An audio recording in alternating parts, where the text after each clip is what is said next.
Welcome to Live, Let, Thrive, a podcast about the Airbnb life, the share economy, and everything in between. Here are your hosts, Myka and Steve.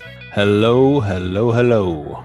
And welcome back to another exciting episode Of Live, Let Thrive. Thrive. What's up, Micah, man? I'm chilling, Stevie Stacks, on a beautiful Friday. How you doing? It is a beautiful Friday, right? Yes, sir. And I'm doing pretty good, man. Tomorrow morning, USA versus France. Gold medal match, gold medal game, basketball. Oh, I don't even follow the Olympics yet. It's gonna be. I have been, but we got our asses kicked by Nigeria and a few other people, so I kind of was like, Kevin Durant ain't gonna bring it home for us. So well, they recovered, man. Yeah. This is episode 175 of your favorite Airbnb, VRBO, HomeAway, Lyft, Uber, all that fun stuff, share economy podcast in the world, and we have a special guest. We have our guy Federico joining us today. Federico Zimerman, and where are you from, Fede? Hey, so thank you for having me, guys. Finally, I've been a big listener from the beginning. So I'm from Buenos Aires, Argentina, and you probably know me as you mentioned me many times in the show as a Steve partner. I also work with Myka, so there are a lot of things in the share economy and Airbnb. So excited to be here, dive into a lot of questions and things as we grow. Yeah, it's gonna be a fun show, man. I've known Fede for a long time because we both work at American Airlines. That's where I met him, and so we've known each other, hung out for a long time, even vacation together, stuff like that. And I introduced Fede to Myka, and they hit it off, and you do some work for Myka, and then and we formed our company together, Argis Rentals. So that's how we met. And so Fede, man, you've been all over the world, huh? How long have you been using Airbnb for? Yeah, so I always try to remember when was the first time I used Airbnb. So with 10 years in the airline industry, I've done over 1,000,000 miles, been to over 65 countries. So Damn. I've been around. I never remember, but I experienced all type of accommodations and all type of Airbnbs, from entire houses, shared rooms. I remember once in Madrid, I stayed at this people's place. It was just a room, no light, no lock in the door. They had people in and out of the apartment all the time partying, but it was cheap. But yeah, so I lived it. I experienced everything. Capsules in Tokyo, resorts, presidential suites in hotels. I had a chance to see all type of accommodations, and as I've been telling you, that's why I try to bring the best, right, to the company that we're building and to our guests. Yeah. You mentioned real quick the capsules in Tokyo. I've Oh heard yeah. about these. It's like what are they, like almost like a coffin that you sleep in, or it's It is a coffin. I'm 6'4", I think, because I use meters. I'm from Argentina. But yeah, so my feet were my legs were hanging outside of the capsule because I don't fit in that thing. And it's weird because you get there and it's super automatized. I know Mike is gonna love this because you get there and you pay on a vending machine. So you don't even oh have person. So you get to a hotel, you pay on a vending machine. That gives you a paper with a code, and you open your room with that. That's it. No interaction with people or anything. and you get your own little pod, your little Yeah. yeah. That's cool, man. So when did you start dipping your toes in the water of trying to be a host? When did that start? Okay. So I'll say. So I started like 2 years ago in my place in my house here in Buenos Aires. I live in a touristy area, so we have an extra room. We thought it would be a good idea to have some extra cash for expenses, so we opened the place. And the first couple we got was a couple from Brazil. They came here over the weekend. I was so excited to say, okay, I want to interact with them, do a barbecue, and they were vegans, so that they was just using the room. And then we had another girl from she was half American, half Chilean, moving to Argentina. So she stayed here for a month until she found a place, and we still keep in touch. And that was Nice. pretty much or experience as guest in my house before we started, with the company. That's cool. You mentioned like you still keep in touch, and we're gonna do this. It's not really like an interview style show. We're gonna do like a round table, because we all know each other, and we're just gonna talk a lot of different topics today, including growth and scaling. But like you mentioned that you still know that girl that stayed there. Y'all still know her, and that's what and to us. What I've noticed from the beginning of doing Airbnb, it's like a relationship type deal, right? Mm-hmm. And so, I mean, I've met people and I've kept in contact with some people and stuff like that. Some people kept in contact with me that I wish wouldn't have, but it's a relationship type deal. And so today, Myka, we're going to discuss growth, our companies, because Fed is helping us both out, and we got the Argent Rentals together, me and him. So we're just going to dive deep into that because that's the hardest part of business, I think. It's growing too fast. So how are y'all picking up y'all units and scaling at the moment? Mostly word of mouth, man. Mostly word of mouth, because I mean, someone will say, "Wow, that they're doing a great job for us." Fed is over there rocking it from Buenos Aires, and I'm doing what I can do here, and people are liking our, the money we're bringing them. First of all, it's been good, and then the 5-star reviews. So it's just word of mouth. Oh, I know so and so that has a unit that wants to switch, management and wants you guys to do it, and I know so and so. It's just spreading. Like we don't advertise. We don't buy, Google ads, Facebook ads or nothing, but it's just word of mouth. And it's getting to the point where we talked about it today, Federico. It's like growing, like it's too fast. Like crap, Mm-hmm. we need to start having another powwow. How, who we're going to hire to help us, because it's just, and that's just from word of mouth. And we haven't even tried to really advertise it yet. No, we did a website, which is really nice. We have the Instagram now. And that part is growing slowly, but we discussed, like, okay, how are we gonna reach people, right? How we're gonna reach people to find our services? But again, it's coming word to mouth.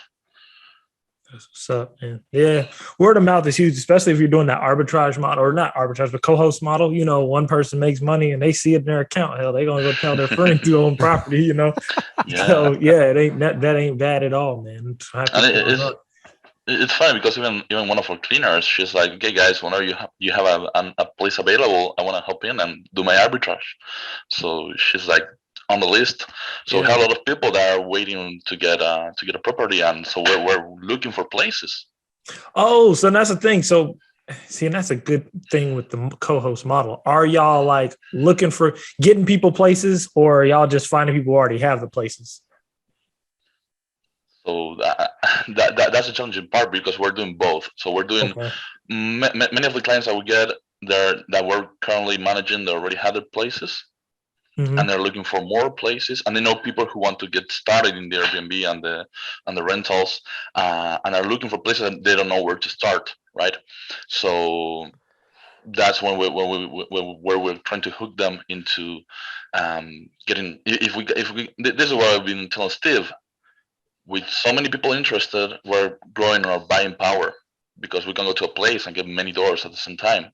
Because we have people who are already doing the Airbnb thing and the rentals, and they already want to get more places. We have all these people that want to get started, so we're getting that buying power. That's what's up, man. Here's one thing too that I know you could probably sympathize with, Myka, because as for example, okay, we started our first unit and we got another one together, and then all of a sudden, we started managing for people. Real quickly, you got like 5 or 6 units. We're like, okay, cool.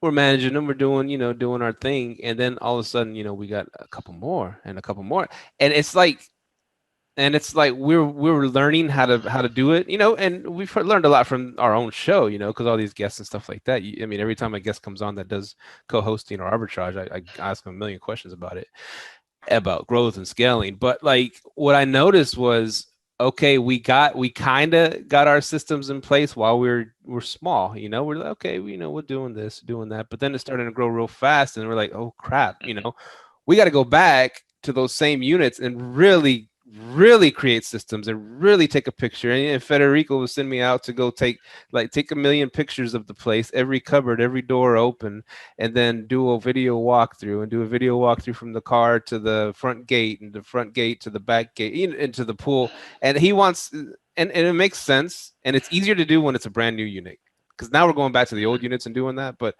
with a brand new unit, and you'll learn it, and people will learn as they go, but like you want to do all that stuff at first while you're setting it up, while you're, and then you get it all done and then give it to your guy, and then he can run it, and then he can hand it off to a VA, and he'll have every single question that a guest will have to answer. That way he don't have to call me at midnight, hey dude, how do they get to the gym or where's the gym key? He don't have to ask me nothing.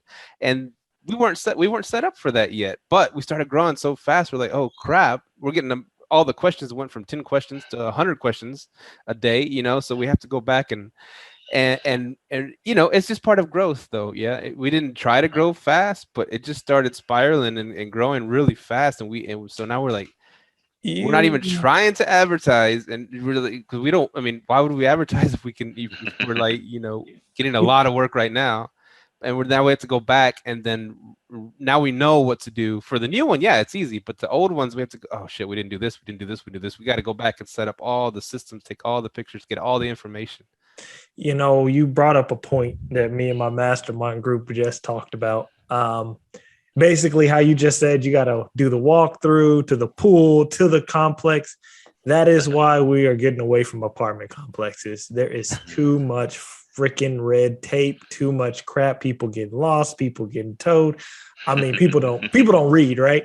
So are y'all starting to go to house route?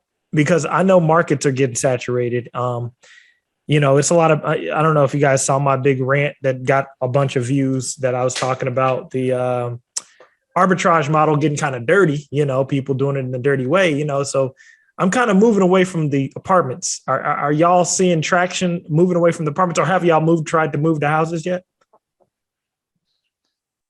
It's something we're looking into getting into houses. To tell you the truth, it's been working in the apartments and the apartment complexes. We had some of those situations where the gate is not working and it's a complex issue. So we had that today, and we had it in another place. What do we do? And usually that happens. It's not the people checking in at 4 p.m. It's people checking at 1 a.m. that is not working. I'm 2 hours ahead, so it's 3 a.m. for me.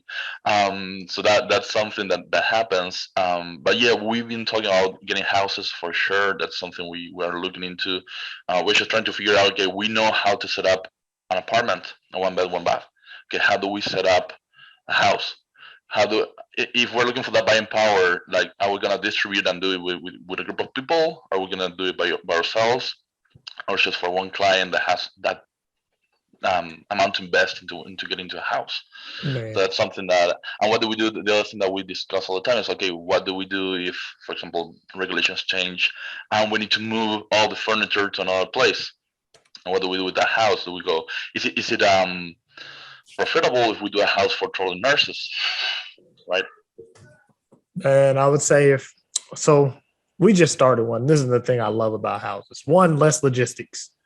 2, triple to quadruple the cash flow. Like our unit that we just set up, our intended goal is to gross 10,000 a month on it. And then move up to like 15, 20K. That's just our first initial goal. The reason why I like that model is because it's way less logistics. And also we're going to places where, the city's partnered with Airbnb. So then we're covered on the Airbnb side. Then we also have our corporate side. We have our peer space side, so we can go into, go in a bunch of different avenues. And that's the reason I was liking the house model. And also, the eviction moratorium got pushed back. Well, it ended and then it got renewed like 2 days later. So, and I'm looking at ways to acquire through that as well. Like, cause I know a lot of owners, they're about to be kind of desperate.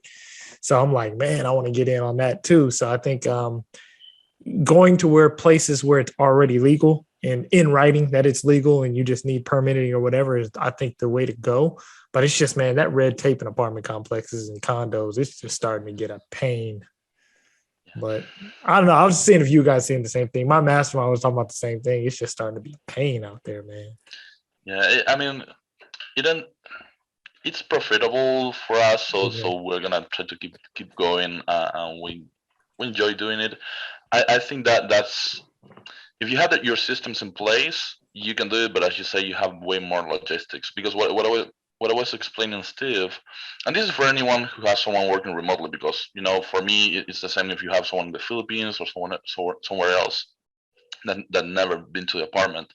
This is a problem if you want to put on the other person's shoes, your employee, for example, is that if you get a question about where's the thermostat, a stupid question they probably know. If you've never been there, you don't know what to answer. You get this feeling like, what do I answer? I cannot say I don't know, right? It's not professional, especially if you are speaking on behalf of the owner. So that's why you had to have all these recording, all the details. And what I did is I had we use Smart BNB, but you can do this probably in any of the property management systems. I have canned responses, right? So for any kind of question, you should search and you have all the answers already set up. And for any new question that I get that I don't know the answer, I find that answer for every single property. I already have set it up. So that's a system that we use for the complexes. But yeah, I mean, the problems with the neighbors, with the managers, they come up. They do. Yeah, they do come up, man. Yeah, and I've been using yeah, you do have the neighbor issue. But yeah, mine's just been like just people just not reading because and at the same time, I kind of put it all out on me. I'm like, man, if I didn't really have this apartment complex, if this is just a house they were pulling up to, I wouldn't have to deal with this. It'd be simple. Hey, how do I get to the apartment? Well, how do I get to the house? I mean, damn, Google, you know what I'm saying? You ain't going to ever get that question on the house. So that's what I was wondering as well. And then I'm still trying to I finally got my cleaner situation down in Dallas, man. Dallas cleaners suck. Like turnover, bro. Like if you're on turnover, bro, like turnover for Dallas is trash. I'll be honest with you, man. Like it's trash. Go ahead. We had a real headache. It's still a few weeks. I would say like a month ago. I have like a burned. I was having a burn down. I was like going crazy. Like, what do we do? Like we're having more and more turnovers, and these people are not helping us to. We don't know where our sheets are, and that's the other problem. As we were growing, we never realized. Okay, we have to have a really strict inventory on what we have in each apartment. Yeah. We grew too fast, and then we were like, okay, so let's write to this cleaner that she did this apartment 2 months ago. Hey, do you have our sheets from this place? Oh yeah, I do. And it turns out they have like bags and bags of sheets from 3 full trash bags and like a big old bin. Hold on, who was this? Who did this? No, we ain't saying no names. We just saying a cleaner. Shoot me a text. Yeah, I just had to fire some cleaners, bro. I just fired some cleaners. They were taking all the fucking the laundry, putting it in a bag, right? They were putting it in the damn bag. They weren't even washing it. Like you're supposed to wash it, and then get ready for the next guest. They would take the shit off, put it in a bag. Oh, and I'm gonna tell who it is. Fuck that. These people need to be shouted out. Once I get their damn company name, yeah, I'm shouting they out. They shit. Don't use them. They would take your shit, put it in a bag. Me and Mahogany were pissed. Put it in a bag. They wouldn't wash it, and then go get other shit, and then like they would take the new stuff out, then they'd put that out, but then they wouldn't wash the stuff that was already dirty. So then next time it's to turn over, they ain't ready. And then sometimes they wouldn't even show up. Matter of fact, y'all go ahead and talk because I'm about to blast this shitty ass company. Oh man. Take me first who that shitty ass company is first, because I don't give a damn shit. We might still be using them, so I don't want to. It's slim pickings in Dallas, dude. I mean, we got to do what you got to do. Is that they don't understand our business. That's the other problem. If they do, that's mean. But I try to, when I speak with them, I try to understand what's important for us, right? Like we're gonna get about review if this happens. We're gonna lose a booking. We're gonna lose, and they don't see that. Many of them. I don't mean everyone, right? Yeah, this company, they were like, so they would see on turnover that there wasn't a check-in that day. So it doesn't mean anything if there's not a check-in that day. They'll come and say, hey, can we just come clean the next time there's a check-in? I'm like, bro, that's a week out. The fuck? Yeah, bro. I'm about to find this company. That's happened to me before. Wait, That's happened to us before, man. That's it what happened in Houston. dude. Yeah. So this is what they say. This is what happened to us. We had a last minute booking, and it was already I think it was 12 p.m.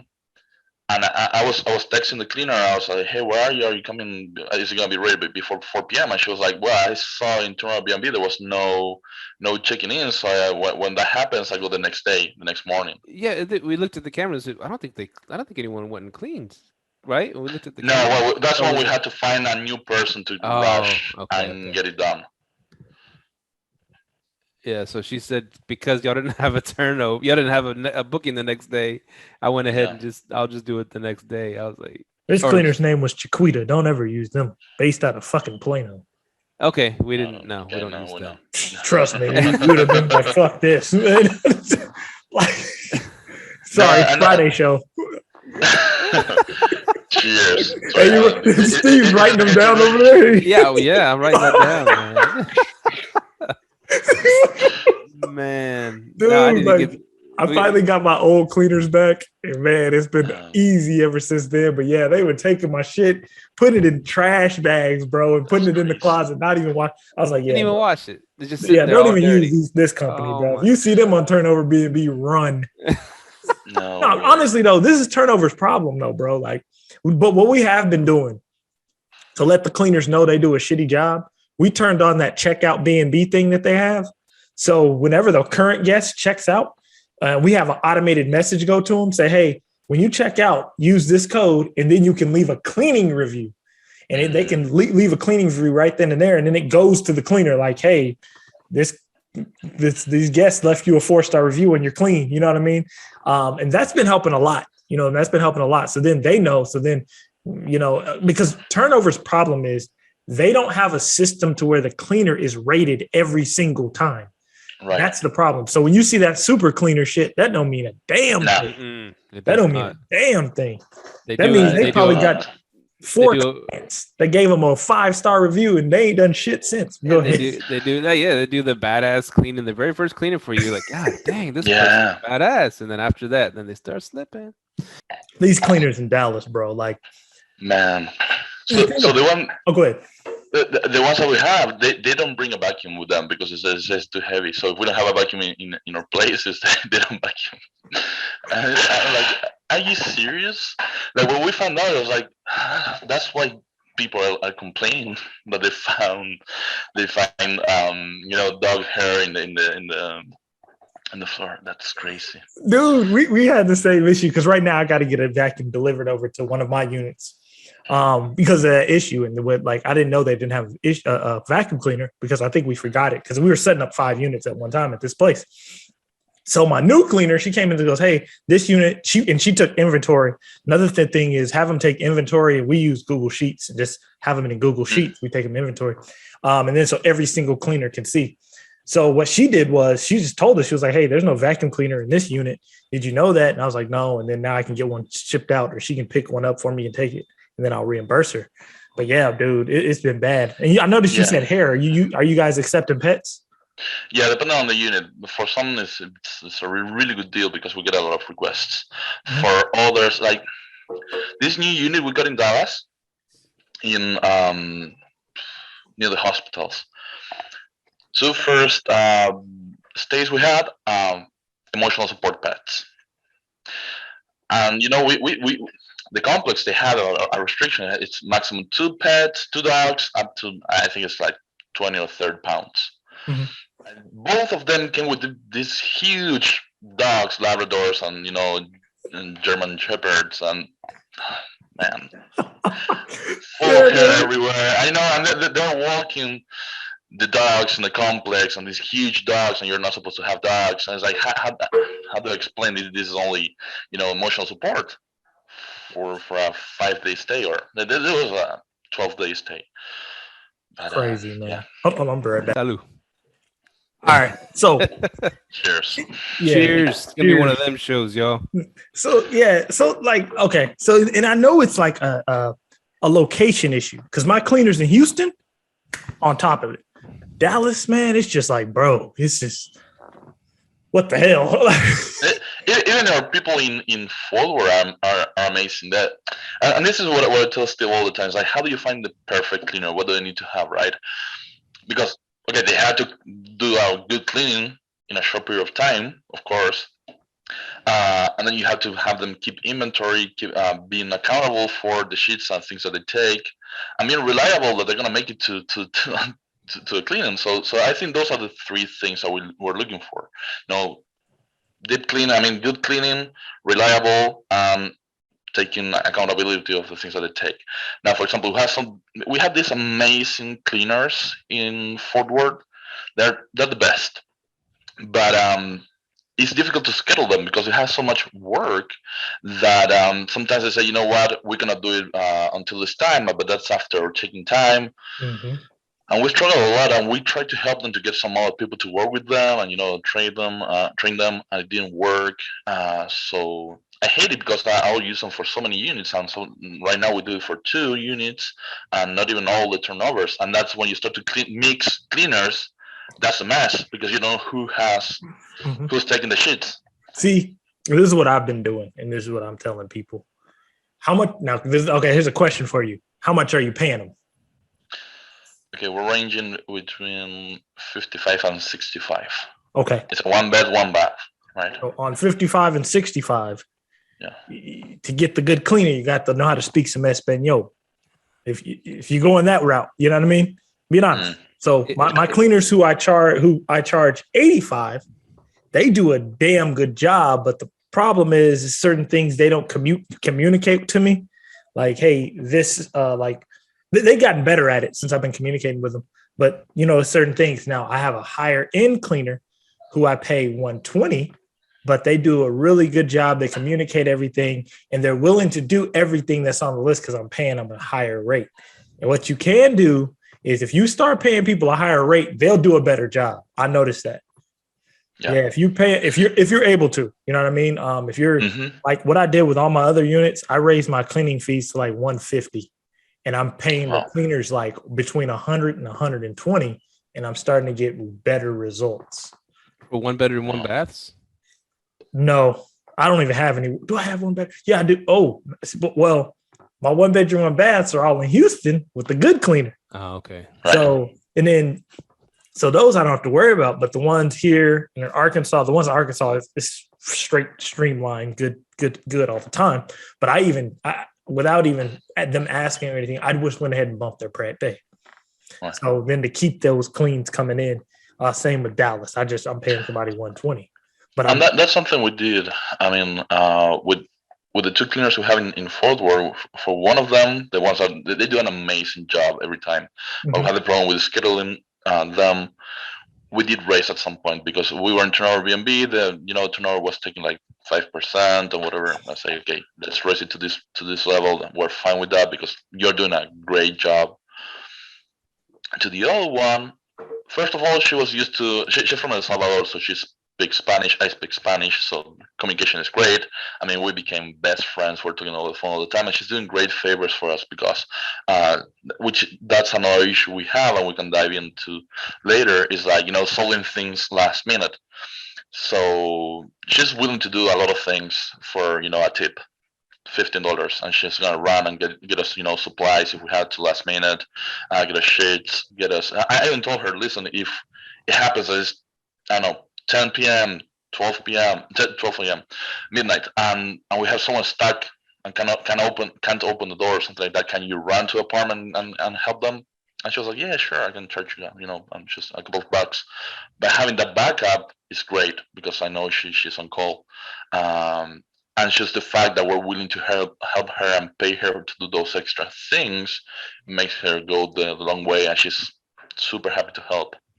Facts, man. Yeah, you got to find ways to pretty much incentivize a good clean, man, and and try to find a way to use them for more. Having them be like a mini co-host. Like, hey, if something's stock, you got to stock, send me the receipt, and that's what I do with my cleaners as well. Go ahead. It's funny because last month, it's July. It's been a killer month for all of our units.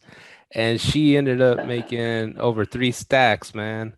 And she was so happy. She was over the moon. She's like, whatever y'all need me to do. And this is, I mean, she's doing a lot of cleanings, first of all.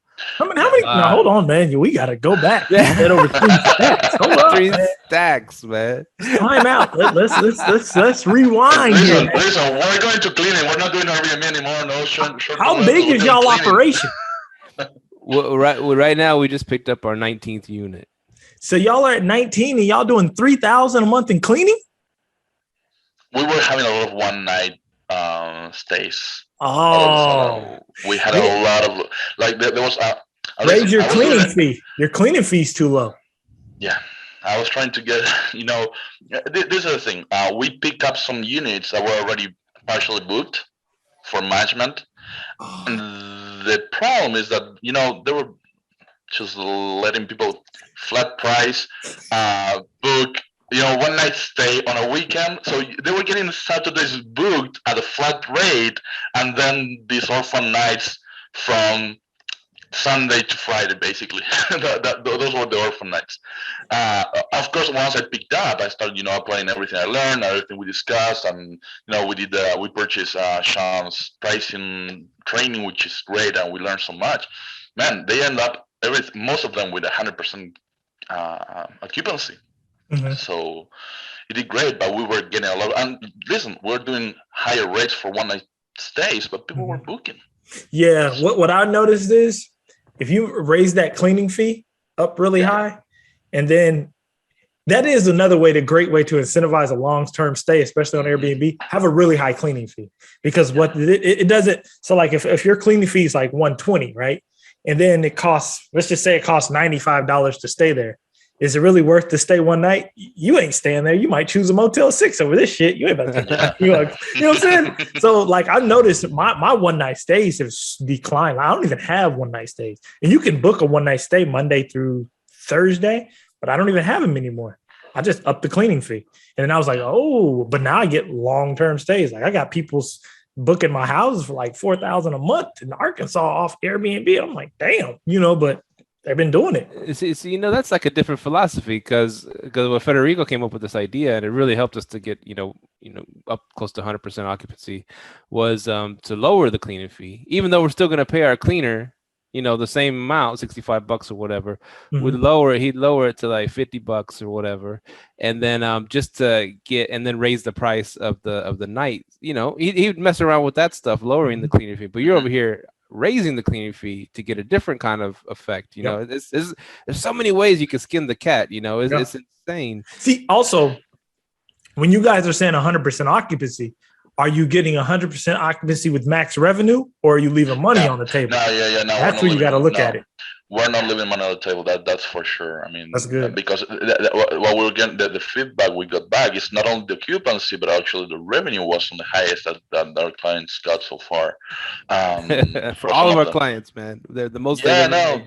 I mean, it was a great month. I mean, I know it was summer, it was July, and people were traveling a lot, especially after COVID. A lot of people were like, "Yeah, we need to get out and travel." So there were a lot of opportunities, but now definitely we're looking into getting longer stays. My ideal stay for me is at least 5 nights or a week. That's what I like to see. I don't like to see 2, 3, usually 2-3 nights. One night is gonna be a problem. So if it goes, that's something I learned the hard way, right? That's how we learn. But if it's a weekend, 1 night, 2 nights, lower rate, it's gonna be a mess. Yeah. Last minute, it's gonna be a mess. So I had this video that I show my friends, and they're still laughing of me yelling through the Ring camera to a guy that was smoking on the hallway in one of the buildings. I'm like, you cannot smoke there. I'm gonna call the authorities. Get out of the. He scared the kid, man. He was vaping in the hallway. Yeah, he got scared. Yeah, and that was the other problem. It was a booking from a person that had 5 stars, a lot of reviews. It was great. He booked instantly because we do have requirements to book instantly. But he said, okay, it's gonna be my friend that's gonna be staying over there. Is that okay? I say, okay, is it one guest? Yes. Can you send me an ID, a picture of the ID? Yeah. So he sent it. And then I don't know what happened, but apparently the girl was bringing her cousin and her cousin's boyfriend, but it turns out that it was her boy, and the person who booked was probably her boyfriend. So there was something, something going on in there. So it was a mess. I mean, they left the place in good conditions, but it was a stressful weekend. And that and our clients, saw that, like Federico right there on the Ring doorbell in 1 a.m. saying, "Hey, you can't smoke here." And he's like looking for he's like, "I'm sorry. No, I'm gonna call authorities. You get to take that outside." And you took off, man. He's like, I'm sorry. See, and that's another thing, man. Those rings. How are y'all liking the rings? I love the Ring myself. Do you have to charge them? Yeah. Oh, I'll check this out. Yeah, that's the. Check this out. Hold on. See all these motherfuckers? Yes. See, that's why I hate the rings. Yeah, I hate them. And these are the thing. We're buying. See, Yeah.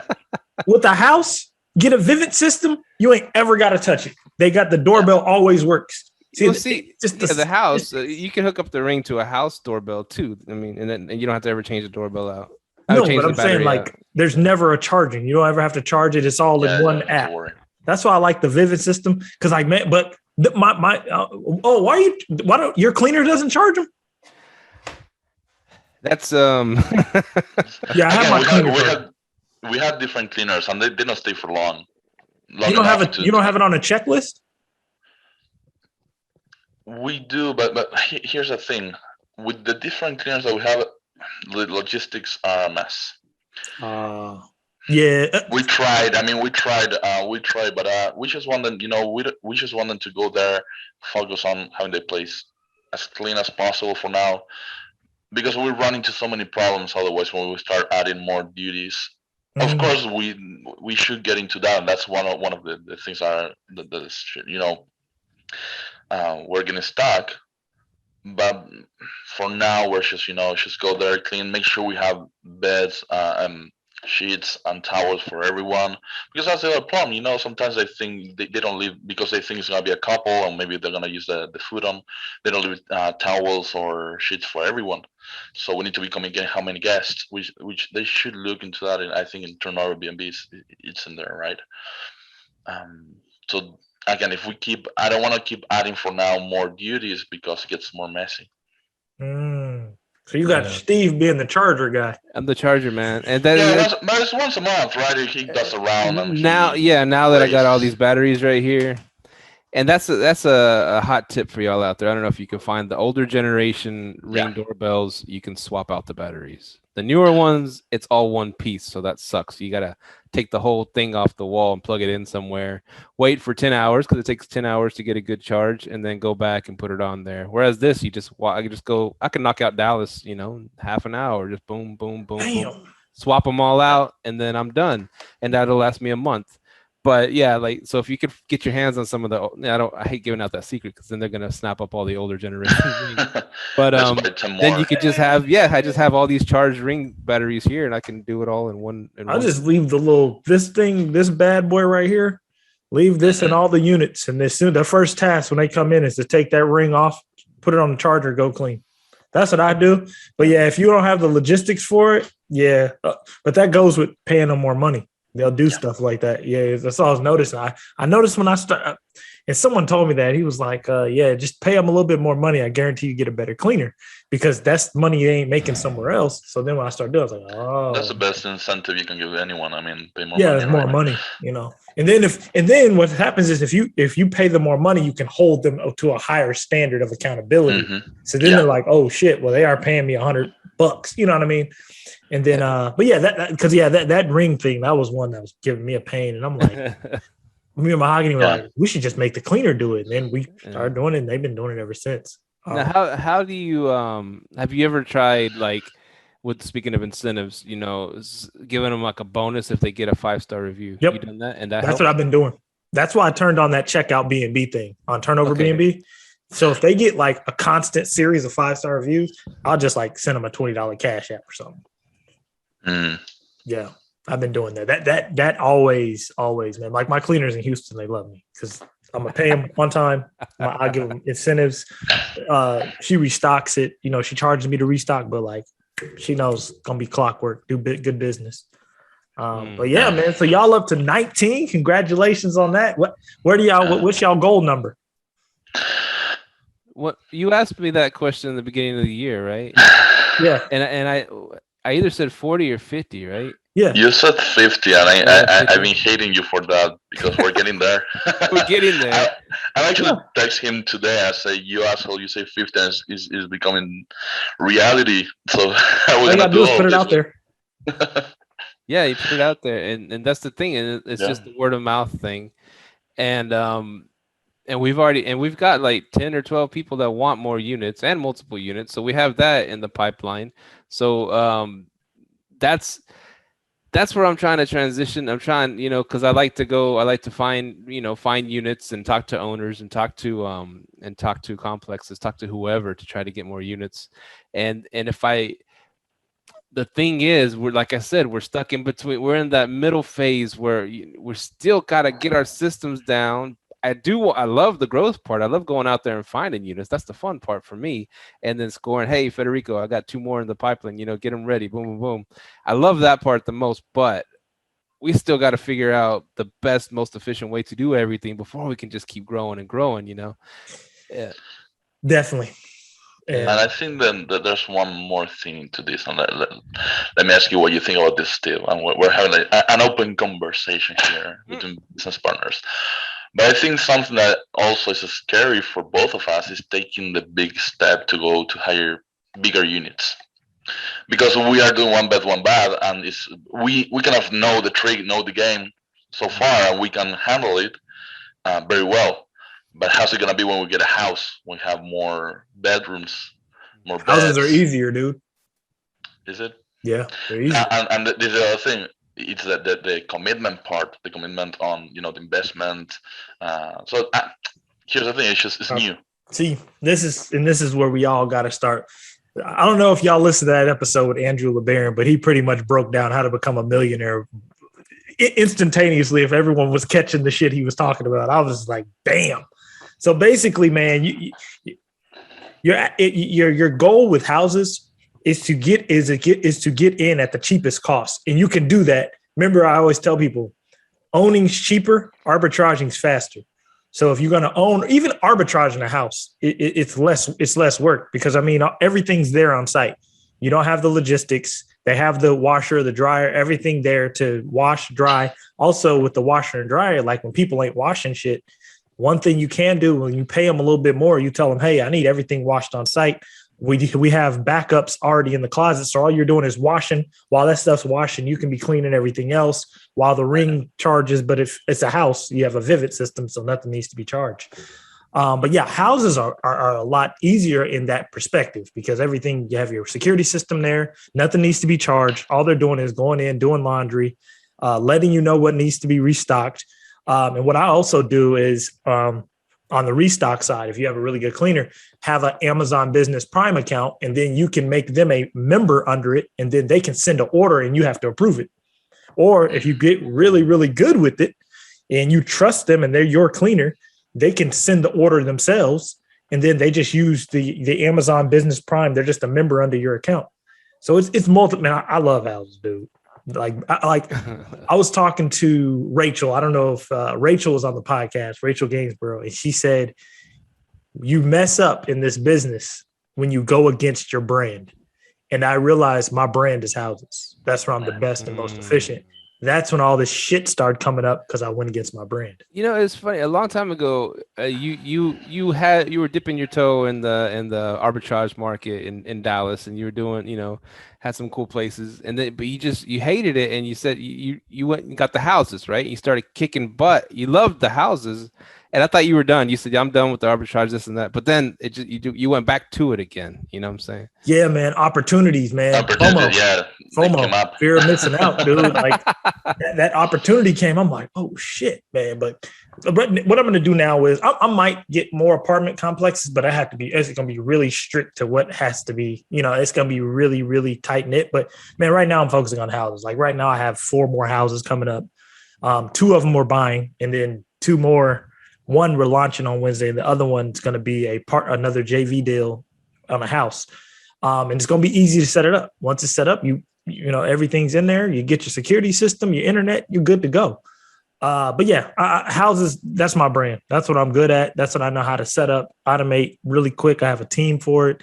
And how you were saying about growing, you like growing, but then it's like, oh shit, I got to add these systems. That's how it was when I came to Dallas. I didn't have my systems like I used to have, So in Arkansas, I can go set up 10 units right now. We have the systems to run it, but if you ain't got them systems, man, that shit's a bitch, bro. It's the hardest part. Yeah, you got to have systems. And we talked about it before, Steve. I think me, you, and Alvin Cavalier talked about it. We're like, dude, don't outgrow your systems. What is the famous Abraham Lincoln quote? He goes, if he had 4 hours to chop down a tree, he'd spend the first 3 hours sharpening the blade. I was like, that's you got to set up your systems, man. It's the hard, the painstaking. I'm hating Federico for having me out there in 100 degrees doing this shit, but I know, and we don't talk to each other for a day. But then I know it's the most important part. We got to do it. Yeah. Hell no, man. Y'all better tell the cleaners to charge them damn batteries, bro. I don't know what y'all got going on, man. I'm talking about setting up the units, like, Yeah, and I've been asking the cleaners to do the videos as well when they get in, and record everything. So I try to gather as much data as possible.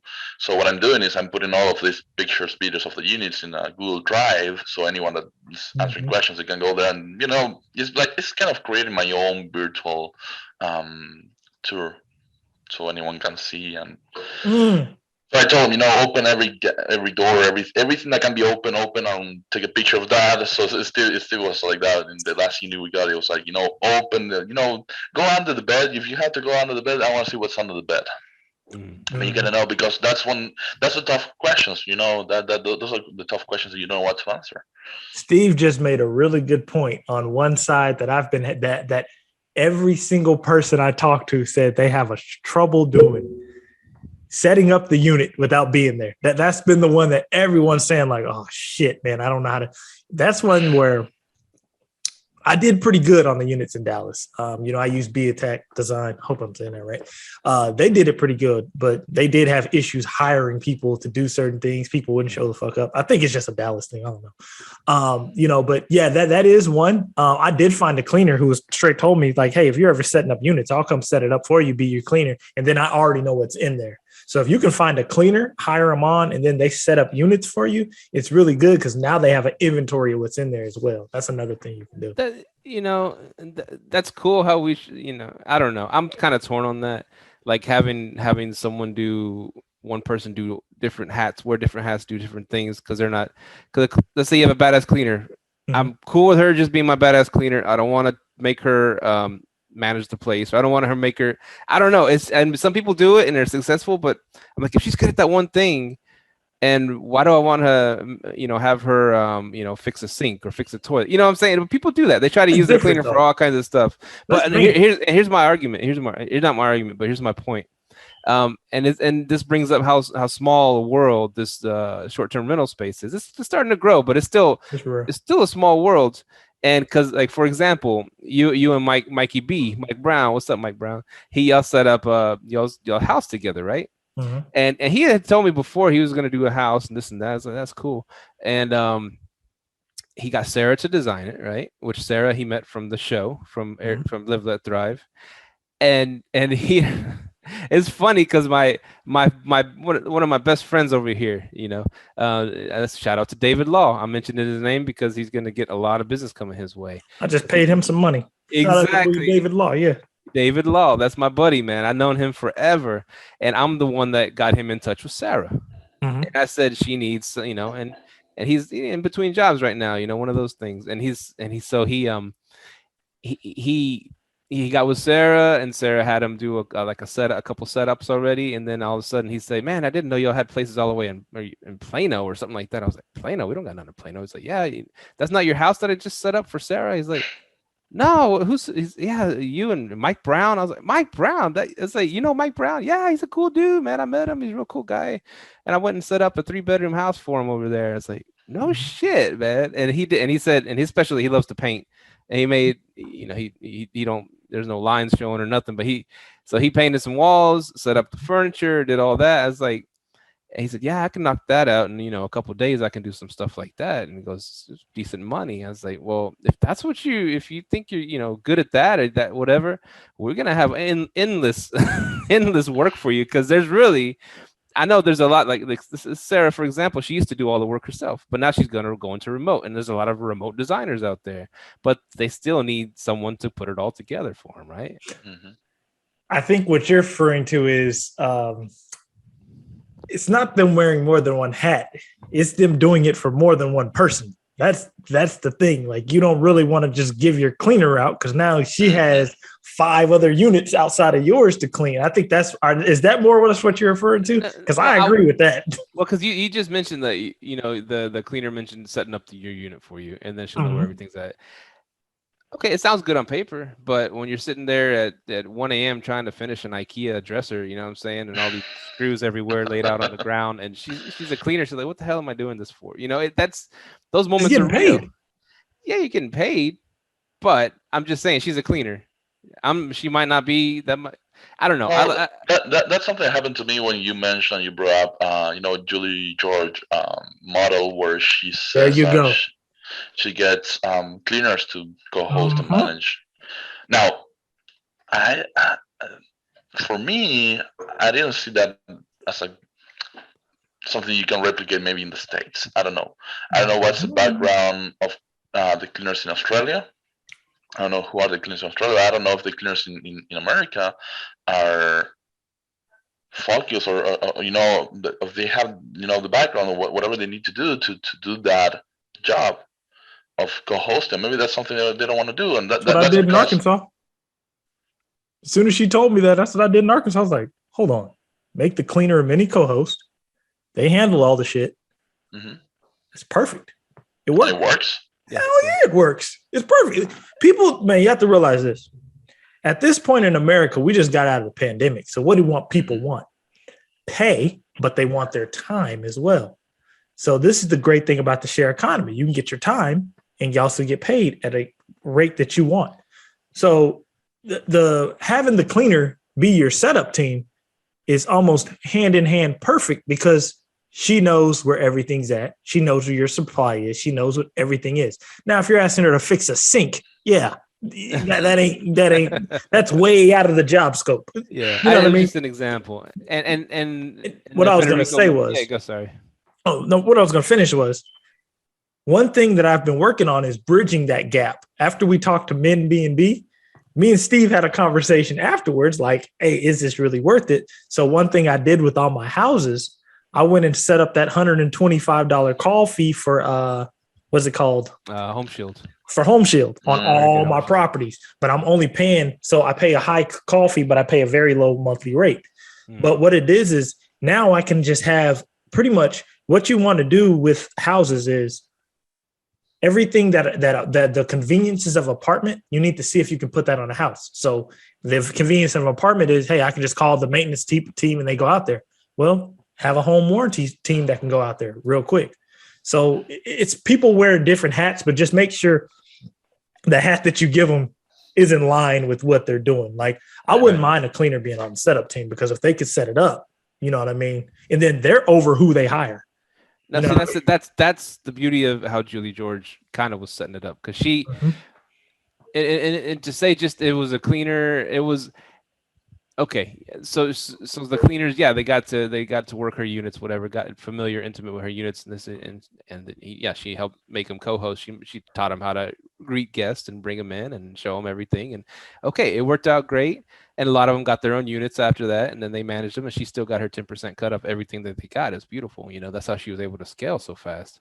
Mm-hmm. And so what I can actually see it with one of our cleaners, we talk about her all the time. Our Janet, she's amazing, and she's the one that wants to get a unit of her own, right? I could see that working. And she wants us to manage it and this and that.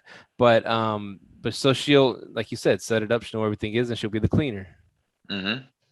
So I could see it working with certain cleaners, not all the cleaners that we have. Yeah, that's the point. For example, we have some cleaners that we know they're great at cleaning. They're the best. They do the most amazing job when they go to a place and they leave the place amazingly clean. But I see them struggling with other parts of scheduling, as I told you, and hiring people and communicating that part. So it may not be for everyone, but if you find a person that is willing and also, y'all at capable. 19 doors, right? Yeah.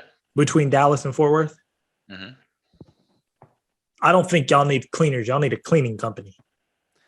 We tried that route too. We've tried that route too. And you know what a cleaning company is in Dallas, pretty much, that we've discovered. I don't know about Fort Worth, and I'm not talking the $500 handy maid or whatever the hell they're called. I'm talking about like a cleaner company that has a decent looking website, has a phone number you could talk to the person, has an email, has everything looks legit. Yeah. And they have their prices on there and whatever, and Yelp reviews. Okay, this is like a legit company. I'm gonna call them. Okay. We've done that. We've talked to a few dudes. They send out. It's still the same thing. He has his website. He sends out whoever, and it's still one of the Dallas cleaners that goes and F's it up. You know what I'm saying? And F's it up bad. And I'm like, y'all are a professional company. What's going on? Oh man. What's y'all interview process like? I call him up and then we do I talk to him first and then we do a Zoom interview and we ask him a million questions. And what's their question? What are your questions? We had it was not with that company actually. They came. It was at this time I was telling you that I was going crazy with the cleaning, and this is what happened actually. Some of the people that we had a cancellation from BRBO because the place was not deeply clean. Well, it was dirty. It was not acceptable. So we had to refund a 5-day stay with a good rate. Okay, so I was like, let's find someone else. I went to turn over Airbnb. I opened a search. I got this guy. He's super cleaner, whatever they call him in turnover Airbnb. I said, okay, I see you have a company. You look professional. Let's do a Zoom call to see if you can take over our units. And that was the biggest mistake. I handed over everything because I was so pissed with the other cleaners. I was like, okay, you're fired. You're not doing our units anymore. You're taking over all of our operation. So the guy, first day, he came to one of the units. He didn't have a check-in, but he came like 3 hours late. Remember, he came in the evening because he said, okay, well, I left it for the last because some other jobs came up. And then for 3 times in a row, he forgot to check the dishwasher. 3 times so he in left a row. it 3 times in a row. Even and we're like, you're leaving the dishwasher with things, and you gotta make sure that doesn't happen anymore. And the problem with the guy, he said that we thought we were bullshitting because we really didn't have those many units. So he thought that we were not for real. Yeah, his excuse, it was like he didn't thought we were for real, so he took other jobs because he thought we wouldn't give him so much work. And the guy's unprofessional. We had like a long conversation, but I made those mistakes. Did you ask him how many cleaners he had under him? Yeah, we did, and he lied because he said that he said that he was hiring 2, but no, he wouldn't. He will hire if we really had those units, and then he saw we were for real, and then he was calling us and trying to get our business back. And this was a shitty company. So what we have to do, I think I know the company you're talking about too. Yeah, I think I know the company, but because I almost called them. But what I was gonna ask you is like, what we got to do, like even all of us together, is have a system to where we're asking these people, okay, have you ever done a short-term rental clean? Do you understand the process? Here's our checklist. Is this checklist doable for you and your team? And just be straight up. Like, don't bullshit me. If you can't do it, just be honest. So we can move on, and then just how many people up under you, those people up under you, are they competent? Do you have reviews? Like I know you guys check the Yelp reviews, and that's the best thing to do. But what I learned from Andrew and Serena, they said the best because they said, man, you have to have a deep hiring and an interview process because that's really what it comes down to, man, with these cleaners. Yeah, and the problem with this guy, so it was 2 companies. One is the cleaning company, the other one was this guy that he supposedly had a cleaning company. So I did prepare. Remember, Steve, I set up like all these questions. I'll send it to you and say, okay, we gotta go through all these details. Make sure the guy understands the short-term rental business, like how important reviews are, because we had this problem. If we had to cancel and give a refund, that's gonna hurt the business real bad. I even got into other thing that I want to get with you, which is early check-in and late check-out requests, like how he handles that. So I tried to cover everything. I was so excited when we finished because I said, this is the perfect guy. He's gonna solve all of our problems. I mean, he's gonna take care of every single unit or everything. And he was saying that he was taking some cleanings in Houston, not in Houston, in Austin. Remember, still? Mhm. So he was full of BS. I'm like, look, But, man, hey, He's do a this, great man. interviewer. Hey, do this. Remember, like, hey, man, can I talk to some of the people you clean for? Yeah. Yeah, you're right. Yeah, because these, man, I ain't gonna lie. Dallas has been the hardest place ever for cleaners, bro. Like, I'm like, yo, this easy everywhere else. Like, Houston is easy. Arkansas is easy. Dallas, man, cleaner won't show the fuck up. Like, what the Where the Mexican cleaners at? I can't find any, man. I got some. You won't share them though. No, because they're a small operation. If they were a bigger operation, I'd share them. Yeah, that's the problem. They don't know how to scale. They don't know how to grow. They get overwhelmed. See, I got one in Houston, man. She got like 20 cleaners under her. So it's like, that's you know what I mean? Got that, man. Some people got that. Yeah, see, and that's really why I'm like, man, you got to really hire a business, man. Because like here, yeah, you're right. They don't know how to scale their cleaning business. So it's just like, damn, bro. But like everywhere else, man, this shit's easy, dude. I was even, and that's yeah. No, sorry, but that's what I was telling some of our cleaners in Fort Worth, that they're really good at cleaning. I was like, okay, how do we help you to scale? So to one of them, we say, we're going to translate your job application. So we have my wife to translate, their job application posted in Spanish. How do we reach out to them? How do we help you to scale your business? Because we want to work with you. But again, some people are just good at cleaning, not at the other part of the business, and that's the tricky part. You can't. That's really hard. Yeah, I only reason I'm against that is because I know for a fact most people ain't business savvy. That's something that has to be in you. If that ain't in you, business savviness has to already be naturally in you. If that ain't in you, yeah, they just they're workers. They're worker bees. Now, here's the thing that happened, especially when COVID, in the thick of COVID. You know what I'm saying? This husband and wife duo that we love, as our cleaners in Fort Worth, they were trying to scale because they were getting a lot of too much business, right? Too much, but they barely can handle Fort Worth, and they're trying to do Dallas too for us. And then they, the thing is, they said, I mean, the guy told me, he's like, man, nobody wants to work. He goes, they want to sit home and they getting paid unemployment plus $600 on top of it.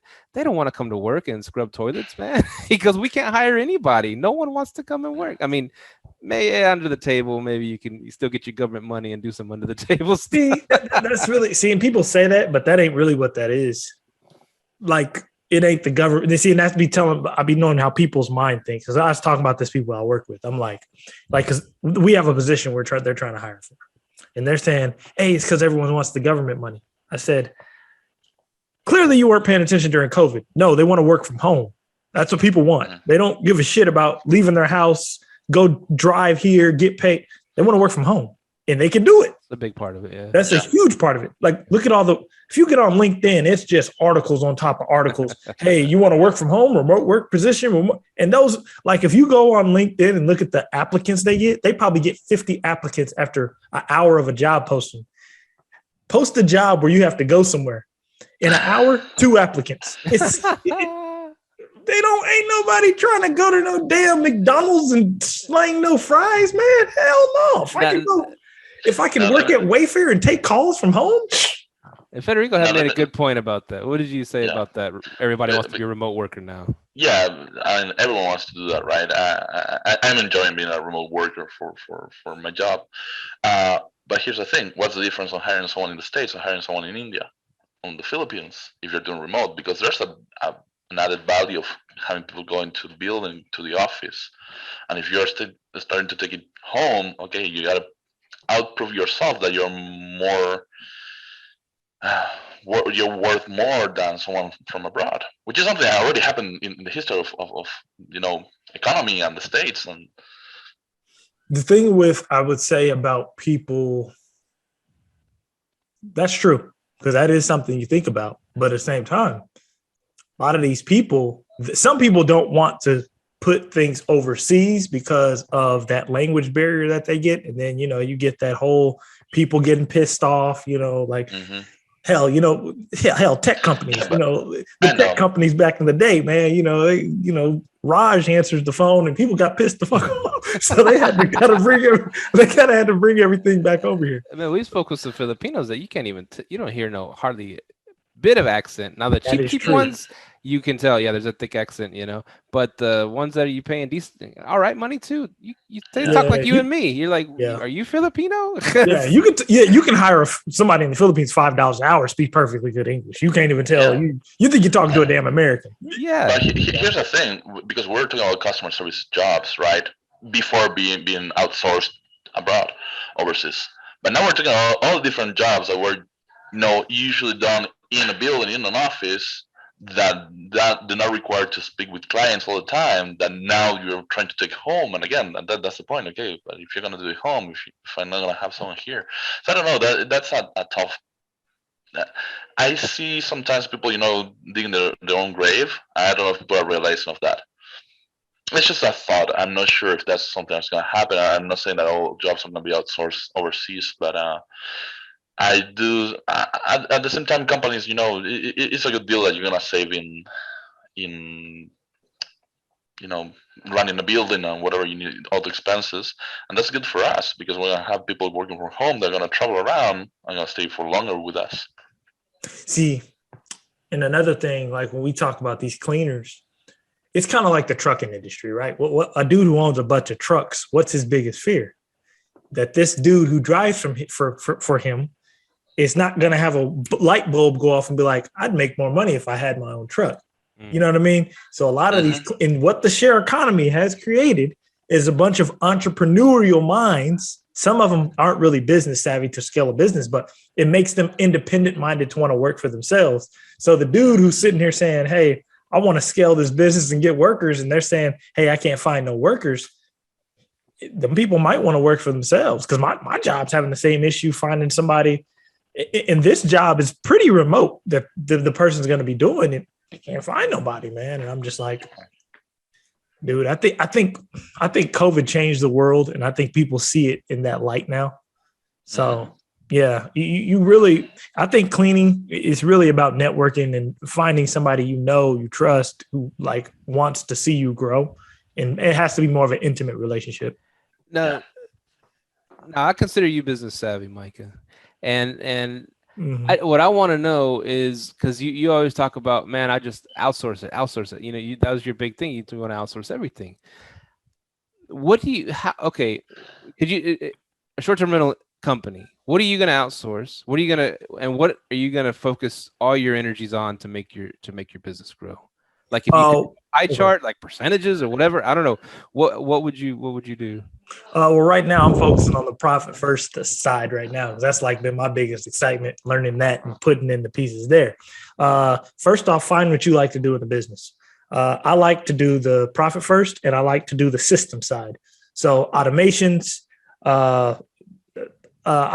such as like the minute system, the StayFi system, the marketing systems. I like to do system stuff that I can automate. And then that part's done. And then what I'm trying to outsource now, because Fedi's taken over the whole timeshare thing. What I'm trying to outsource now is the communication with all my other units. Once I have that down, I'll be straight. But other than that, yeah, I just find what you like to do in the business. I like to go find deals. I like to go look at real estate. Like 2 weeks ago, we were looking at Arkansas. We put in an offer on 2 houses. We got them. And I like to go look at the houses, see what they're worth, run numbers. Because at the end of the day, I really found out I love real estate. I love the idea of real estate. I love the creativity of real estate. I love running the deals, seeing the numbers like, oh, this is going to work. And then kind of seeing how creative you can get. But yeah, I'm all about outsourcing. Outsource what you don't want to do. So if you don't want to charge the batteries, man, outsource that shit. Yeah, no, you're right. And I guess that's where we're like kind of stuck in the middle of and Yeah, it'll come it's up. Yeah. I see two things that holds us back a little bit. It's like the same way we grew too fast, our profits are growing too fast. Sorry, my dog is going around. um, and now we can afford to outsource certain things at the beginning. Like, no, we're not going to pay $20 for someone to do something we can do, right? And now we're getting to the point that we say, okay, we can do this. So we're trying to automate. And that's the part. I want Steve to be focused on go get more units. I hate to have him to go to record the units as he says under 100 degrees, but I mean we need it right now. I'm trying to find a way to do it, not to have him to go to units. So I'm actually working into that and getting people to help us to do those things. My part, what I like to do, I like to do the communication. I like the customer service. That's what I've been doing for many years. I like training people, and the part that I still struggle with is letting go of the control and everything. Not looking at it. Okay, is the checkout schedule? Is do we have the cleaner? Is the person they already know that everything? That's a part of that stressing. I've been there. I don't even check my messages, man. I'm gonna be honest with you. I don't check the messages. I don't check the reviews. The only time I really look at the reviews, I need to get a VA to do this, is to really just to leave the little reply to it. I don't really look at the reviews, certain things I'm just not worried about anymore if I know it's automated. The only time I'll do something on a review is if I know they're a bad guest, and I'll say, hey, I'll leave myself a note. Hey, leave this guy a bad review. But other than that, man, it's about finding what you love to do. If you love the training part, then don't outsource. Don't outsource it if you love to do it. Like, hey, I love to do training. Don't outsource that. If like whatever Steve finds he likes to do, don't outsource that. I mean, you're like to do this and you get paid for it. Ain't nothing wrong with that. Now I have a question for y'all. Are y'all using Profit First? I've heard of it, and no, I'm not. We're not using that yet. Yeah, not yet. That's some life-changing shit. Go ahead and do like a breakdown for what it is. So basically, it's you create 5 accounts for your business: income account, operating expense account, profit account, tax account, and an owner's pay account. And basically, you have these 5 accounts. Me and Mike just did it with our new joint venture business we just did, and I was like, man, trust me, we're gonna. In a year from now, we can go pick up 10 units doing this. So basically, you need to figure out how much of the money that comes in is part of your operating expenses, meaning this money has to be in the operating expense. So let's say it's 90%. So every dollar that comes into your income account, 90% of it goes to your operating expense. Let's say 3% goes to taxes, another 3 goes to owner's pay, and another 3 goes to profit. And you just divvy it up every month. And then you have a target allocation. So your goal is to get that 90 all the way down to 70. So when you get to, and you just decrease it every month. And then what you're doing is you're looking at your expenses and seeing what you can cut.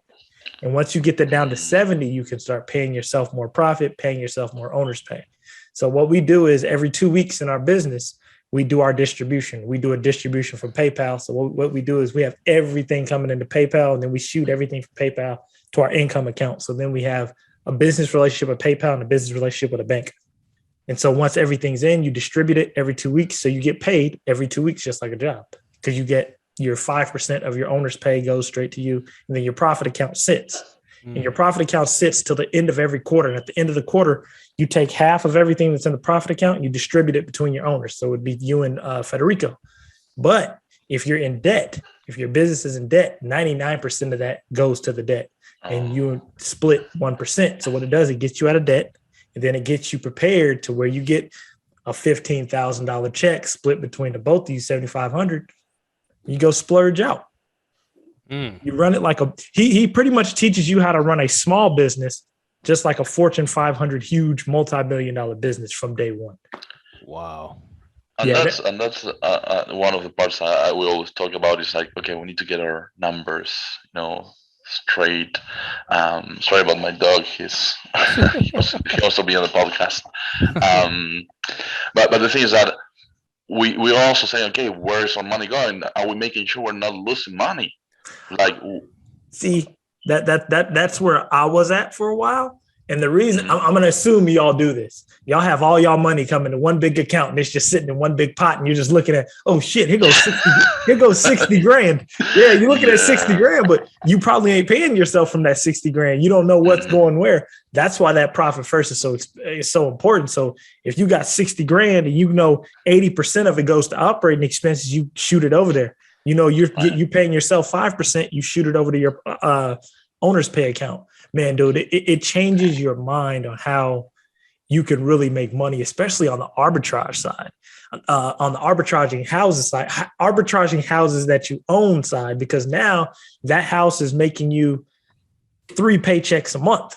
You're paying yourself twice, and then they pay you rent every month. So, man, if you profit first, shout out to Jay Massey. That was the most life-changing book I've read this year. That was the most.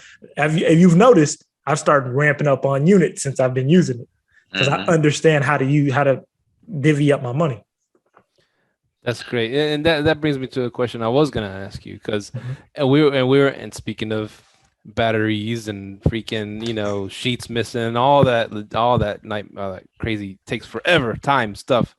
I was just texting back and forth with Federico about because he's like, man, because something happened today. We're like someone, Sarah sent us another thing where this guy is probably going to give us 4 of his units, and we're like, and Federico asked jokingly, "Are we ready to grow more?"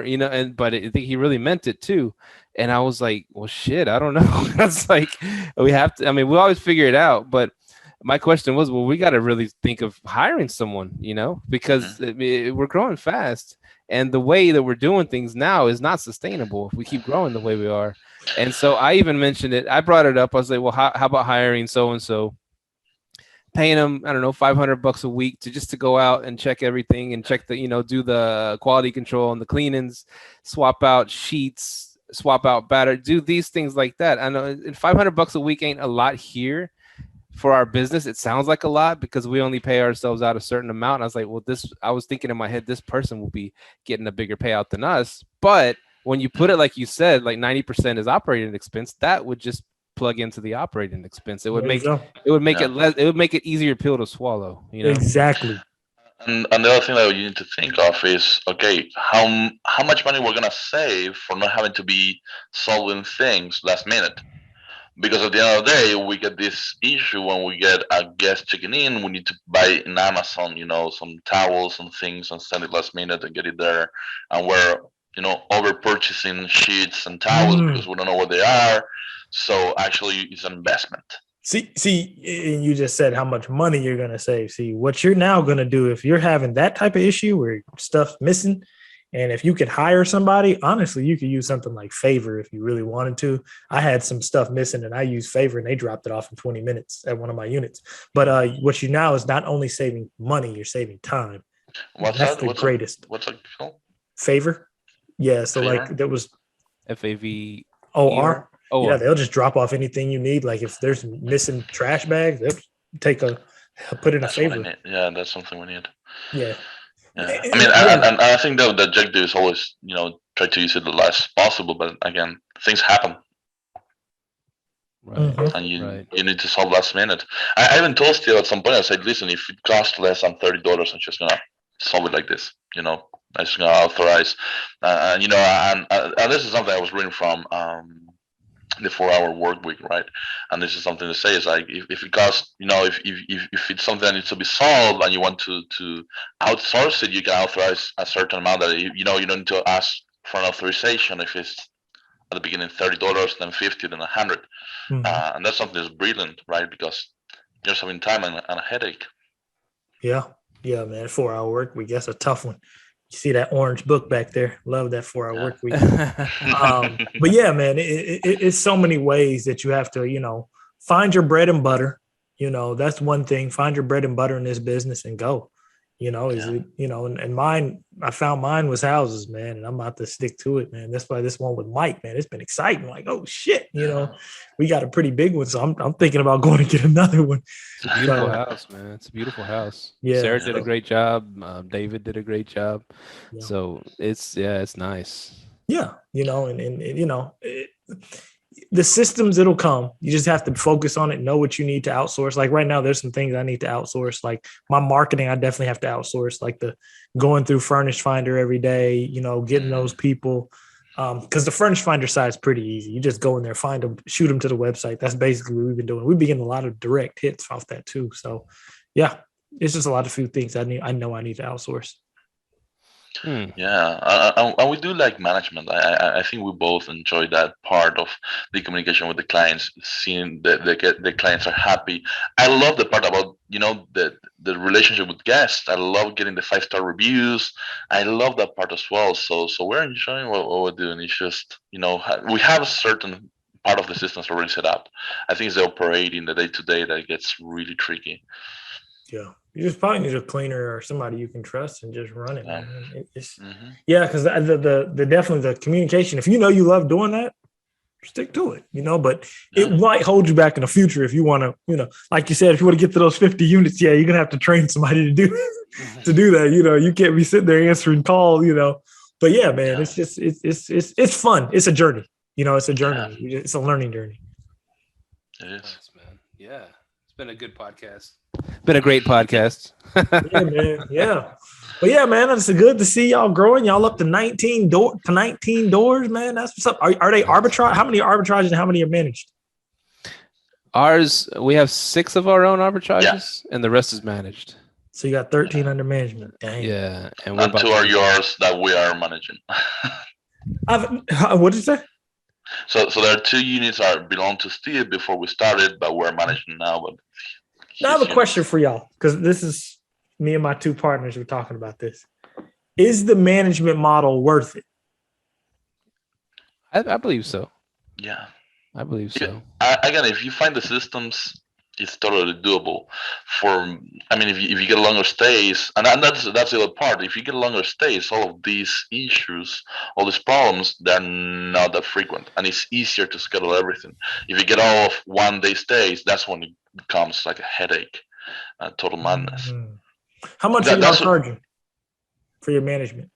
So we're on 20%. 20. Now check this out. And speaking of that percentage, right? We did something kind of clever when we do our PowerPoint presentation or whatever. We're talking to someone on Zoom about signing up with us. And this is directly inspired from Julie George. And she said, put everything under. She goes, everybody that came in, to get a place of their own, it was under my company. And so we want to encourage people to get under Argist, right? Their Airbnb is Argist Airbnb, and then so we get all the pay, all the money comes through us, and then we pay them out at the end of the month. It's just nicer, easier, cleaner. We can call up Airbnb because we own that property. It makes everything a lot smoother, and that's what Julie George taught us.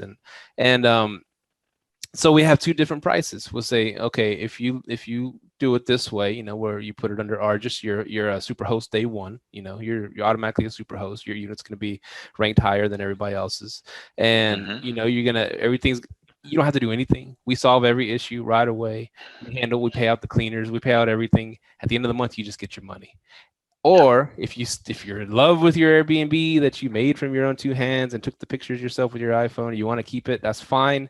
But we're going to charge you a 25% management fee because it is harder for us. It is more work for us to manage for you. And we give them the choice. You always give people the choice in negotiations, right? And all of them picked the 20%. Now there are some that we kind of grandfathered in that kept their own. Okay, it's a little bit more, a little bit more work, but we're these people are bringing us a lot of business, so we're allowing it, right? But all of our future ones we find and sign, we want them to be under the Argist umbrella. It just makes everything smoother, cleaner, and it's easier for us. So the reason I ask about the management side is because there's always that big thing, management or arbitrage, right? So like I have a goal of getting off my job here soon, and I was thinking about taking on a few management ones, but I'm like, would I move faster having managed units, or would I move faster having arbitrages? I think it depends on your personality too. I don't see you as wanting to manage other people's shit. I don't, just from your personality. That's not a knock. I know you like to have the stuff, and you'd rather outsource the management. You think of it differently, and that's a great way to do it too, right? So you can make the most money. You'll be making 80%, right? And then whoever's managing it for you makes 20%. So you can just keep scaling and growing. And that's a great way to look at it too, right? Mm-hmm. As far as you doing all the work for someone else and then only taking a 20% cut, I don't see that in your personality. That's just what I see. So it's not a clear cut answer. I mean, what's better? Even a personality thing, I would outsource most of it anyway. But I mean, like, just from a profit point of view, like, is it worth it to? Because it sounds like y'all pick up managed units faster than arbitrages. Yeah. So would it be worth it to pick up, hey, let me go pick up 10 managed units? Would that put me at a goal where I could just be like, oh, well, I got 10 managed units, I'm out. You know what I mean? Or would 10 arbitrages be the better play? We kind of do a mix of both. We're not one or the other. And the reason why we do a mix is because we have the systems and we also were leveraging on the debt part. Because and I think that's the key part of this. If you're comfortable with getting debt and jump into getting more units and getting the debt of setting up the arbitrage, you're gonna make way more money. It's the debt and getting the units. Managing is not your risk, and it's not that's the thing. It's not your risk, and it's easier sometimes if someone already has a unit set up. Hey, here goes a play to not have any money into an arbitrage. You want to know it? Yeah. Rent the furniture. Okay, I've heard of that before. If you rent the furniture, see, in my next house up in Plano or wherever it's going to more likely Plano, I'm going to rent all the furniture, make it 100% arbitrage. Everything's just an operating expense. And then I'll just, whatever we take, and then let it operate off that. That's what I've been thinking about doing. Okay. Use a thing like court. But even at that, I still haven't done that to run the numbers, because what if those numbers come out just to be the same as a management? You know what I mean? Mm-hmm. So that's really what I want to see. Like, where is the sweet spot? Because I know for a fact, I've been learning this, using profit first. If you're going to have a bunch of arbitraged, 2 bedrooms, 1 bedroom apartments, you need a few houses back there to kind of have a strong cash flow coming in, because I've been noticing on these 1 bedrooms, 1 baths, most people in the DFW, their cash flow is probably 500 to 1,000 on a 1 bed, 1 bath. But on a house, you now up it to 3,000-4,000, and it's a little bit more of a cash heavy play, But arbitraging is always faster, is what I tell people. Oh yeah, big time.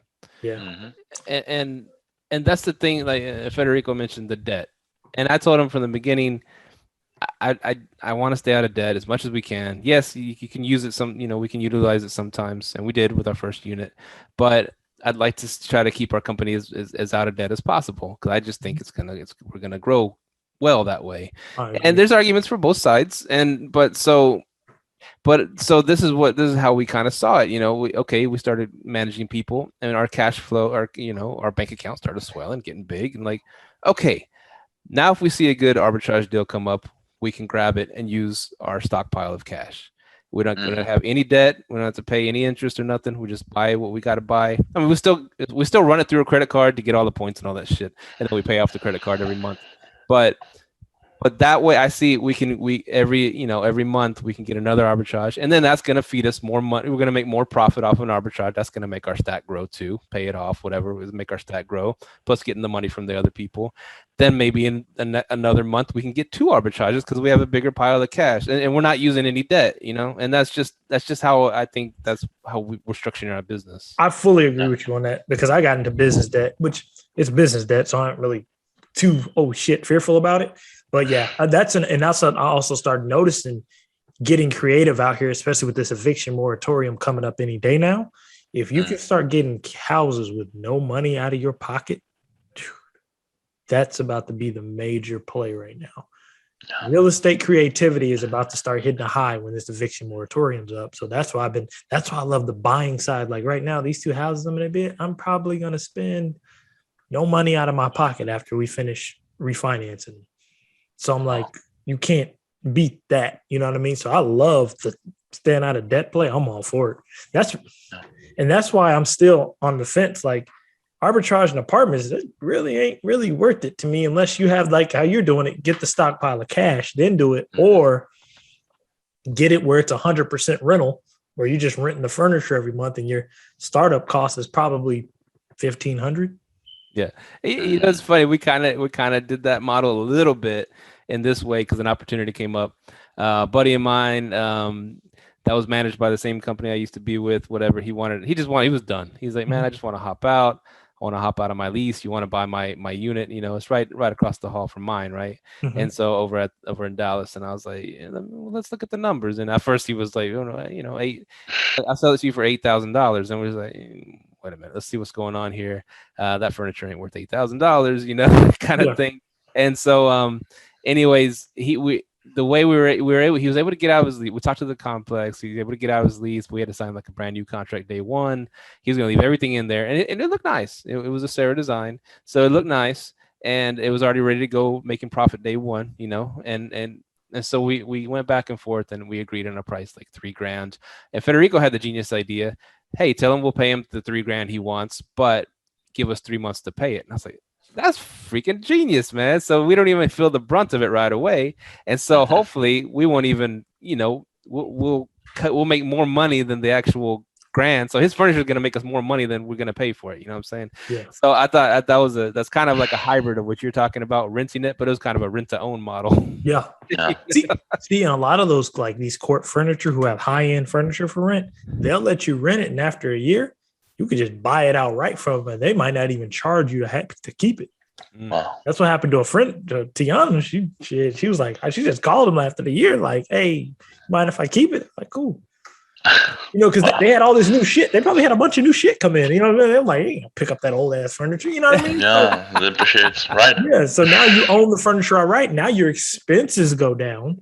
So right now, like when you do the arbitrage money, you do it on credit, you got to build that back up so you can get the credit paid off. You know, but I've been using the profit first model to do it, which has been great. But I'm like, man, I understand it now. If you keep, man, I love y'all business model. If you can stay out of debt, stay out of debt. And if you go into debt, make sure it's business debt. It's funny because now we're talking about this. I'm remembering we were setting up some of the first units and we're like going to Goodwill, you know, looking into shit. Like, hey, this is $3 and it's gonna look nice. And now we can splurge a little bit more. But yeah, that's the way we grow, right? This cash flow is allowing us to do that, to say, okay, we can set up a new place. And right now, we're still like one of the last places where I have Steve over there, you know, setting up IKEA furniture. The goal is that next time he doesn't even have to go there. Yeah. See, and that's the beautiful part about renting the furniture too. They'll come set the shit up. You just like, I was talking to my friend, she's like, I just point and tell them where to put the shit and they'll set it up and put it in there. If something breaks, they'll come and replace it. I was like, damn. Yeah. And you can just put a little charge in on Airbnb that this is broken, you get paid for it. I'm saying, man. You know, that's what you want to do, you know. But yeah, man, staying debt free, that's the way to go. I agree with that. Tiana's a cold-blooded assassin. It's brilliant. We're using the through running everything through PayPal also because she told us about she's man. I love her episode. Yeah, she dropped some bombs on there, dude. Like, that running everything through PayPal, that was a whole nother game. That's been a game changer, especially with Profit First, man. That's been a game changer doing that. And that's funny. That's the thing that we were talking with Steve yesterday. It came up today. Like every time we have a stressful day, then we see this $2,000 payout hit our account, you know, on the email, and that's okay. It's worth it. I'm telling him every time something crazy happens, and we're like, screw all this shit, and then all of a sudden, we see that 2,000, another 2,000 hits. God, okay, we'll keep going. We're like an abused lover, you know. It's business, man. That's the best part about it. We sit there, we learn every day, dude. Oh man. But yeah, this is good Friday up, man. Good Friday up. Good drinks. Good shit talking. We might have to tell people. We might have to start warning people on the like, hey, this is a Friday episode, man. But yeah, man, it's been good, man. It's been a while since we all hopped on, so it's been a good podcast, man. Yeah, we need to get Federico back on again in the future, man. For sure, man. This has been good, man. Talking about systems. This is good stuff. Well, Yeah. cool. Where can folks find you, Federico? Oh, find me. Well, I'm not big on social media myself. They can find our Just Rentals on Instagram, Facebook, and also can I give a shout out to my wife and the work she does. So she does prints that you can buy on Etsy. Those behind you, right? Those are hers. Yeah, like those behind me. She's an illustrator, so she does prints. And she actually has some bundles for Airbnb. We can probably create a discount code for friends that live Let Drive. So I'm gonna get that set up. I'm gonna send it to you, and you can share it out there. Yeah, so don't handwrite the Wi-Fi thing. She'll make a nice, pretty one. Put it in a frame. Yeah, she does some cool stuff, man. Oh, I'll look into that then, man. Yeah, I'll send it to you. Let me give a shout out to my wife too. She's been doing good at handling the communication. I don't like talking to people. Your wife's retired, right? She's retired? No, heck no. But no, we're after baby number 2, we're out. She's out. Oh, okay. I thought she was gonna retire from her job already. No, we're pregnant with number 2. Once we have our little girl, she's gonna be out of there. Oh, you got to get those free 3 months of pay, right? Free 3 months of pay and that insurance, bro. Oh man, I hope her employer doesn't watch this. But yeah, so the game, man. The game. Yeah, man. But yeah, man, it's been awesome. You can find us at liveletthrive@gmail.com. Follow me, Steve, Federico. We're all on Instagram. But yeah, it's been an honor. Thank y'all for continuing to listen, man. It's we always like to have some fun, keep it real. And yeah, what else you got, Steve? Cheers. Keep living, letting, and thriving out there, guys. Hey, and shout out to everybody that's been using that hashtag on Instagram. I went through it today. I was like, holy shit, man. People really be tagging hashtag Live, Let, Thrive podcast. So shout out to all those people. It's edutainment, as you say. For real, man. People talking about Turo tagging our podcast. I was like, oh, damn. So people do listen to us. Okay. So yeah, man. Thank you. Shout out to Romy Rome, Jerome in the house. Oh, yeah. Romy Rome. Yeah, he always texts me. He's like, oh, man, that show was great, man. This and that. So he's still listening. That's good. That's good, man. But yeah, thank y'all. And we are out. Later. Peace.